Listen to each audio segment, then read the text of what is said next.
All right, let's get into it. Today, we're diving into one of the most astonishing, and I mean truly unbelievable survival stories of World War II. It's a story about courage, about resilience, and about a will to live that just completely defies logic. This is the story of Staff Sergeant Eugene Moran. And the heart of this story? Well, it kicks off at maybe the most terrifying moment you can possibly imagine. We're talking 24,000 feet up, with no way down, except the one that's supposed to mean certain death. So, picture this. It's November 29th, 1943. Staff Sergeant Moran's B-17 bomber is literally torn in half by enemy fire. And suddenly, he's just plummeting toward the German countryside, trapped inside the severed tail section of his plane. His parachute? It's been shredded. It's completely useless.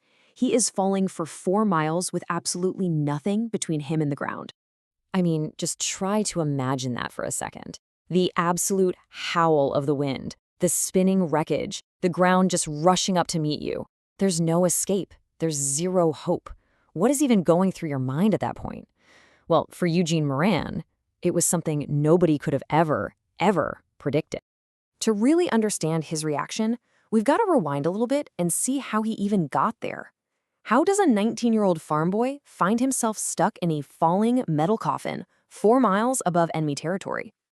Well, this was Eugene Moran. He was just a kid from Wisconsin, and believe it or not, this was his very first combat mission. As the tail gunner, he had what was arguably the loneliest, most dangerous job on the entire plane.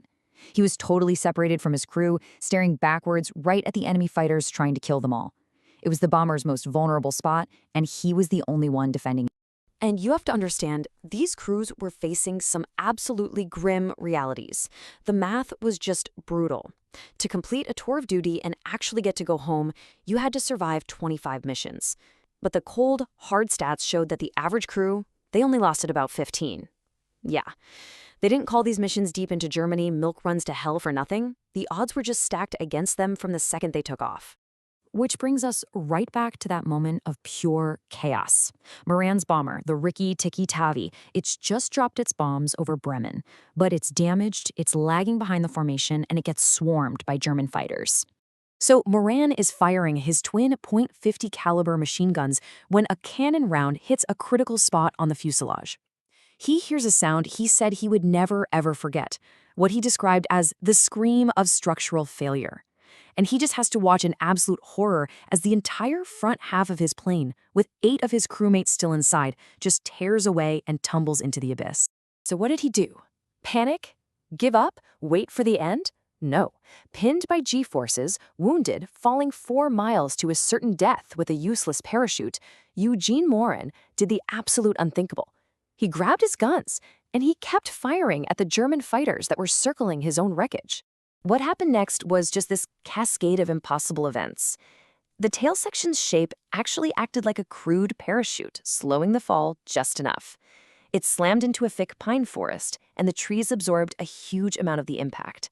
He's found alive by German soldiers, but they basically assume he's dying.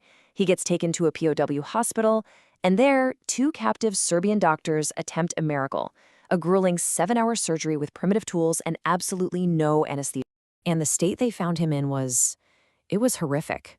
We're talking compound fractures in both arms, shattered ribs, and a fractured skull so severe his brain was partially exposed to the air.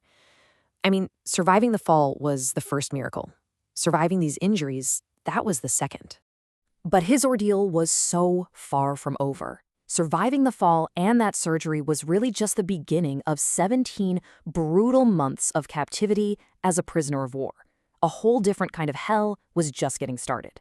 His time as a POW just went from bad to worse. From the freezing barracks of Stalaglift 4, he was crammed into a cattle car for 3 days straight. Then came something they called the Hell Ship, where hundreds of men were locked in a filthy cargo hold for 4 days. And finally, as the war was nearing its end, he was forced on the Black March, a 600-mile death march across Germany in the dead of winter. It's estimated that 1,500 Allied airmen died on that march alone. They died from starvation, from disease, or they were simply shot by the guards if they fell behind. And somehow, through all of it, with a metal plate in his head and barely healed arms, Eugene Moran just kept walking. After 86 days and 600 miles, the march finally ended. Moran was liberated, But he was a ghost of his former self. His journey was now entering its final phase, just trying to build a life from all that wreckage. When he was finally liberated on April 26, 1945, he weighed just 93 pounds. 93. He'd entered the Army at 150. Nearly 40% of his body weight was just gone. He was alive, but only just. So he goes home to Wisconsin, marries his sweetheart, and they raise 9 children. But like so many of his generation, he buried the trauma deep down. He never talked about the fall, the surgery, the camps, or that march. For more than 60 years, one of the most incredible survival stories of the entire war just remained his private burden. It was only late in life, when his story finally started to come out, that he shared this simple philosophy that guided him. He said, "I would rather wear out than rust out." And that's just a perfect motto for a man who refused to die falling from the sky and then refused to stop living after enduring hell on earth. Eugene Moran's story really leaves us with this fundamental question, doesn't it? What is that spark inside a person that just refuses to be put out? Was it his training? Was it just sheer stubbornness? Or was it something else entirely? Something we can't really name, an unknowable will to survive, even when you're falling alone through a cold, empty sky.